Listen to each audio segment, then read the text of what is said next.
Ayan, tapos na yung lababo ko. Ayan din yung CR ko. Tapos na. This week, maglilinis na ako ng bongga.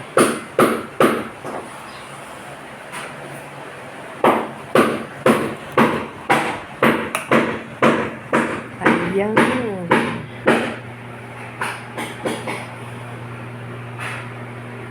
Puro sinampay, puro kalat, madumi pa.